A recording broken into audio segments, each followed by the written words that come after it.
¿Conoces la tragedia original de una estirpe sagrada? En los albores de la civilización, Ter, patriarca de 70 inviernos, vio nacer a sus hijos, Abram, Nachor y Harán.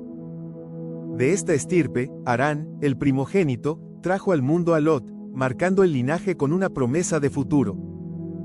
Pero la fatalidad golpeó. Harán, el padre de Lot, encontró la muerte prematura en su tierra natal, Ur de los Caldeos, antes de que su propio padre, Ter, cerrara los ojos.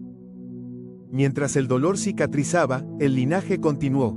Abram desposó a la enigmática Sarai.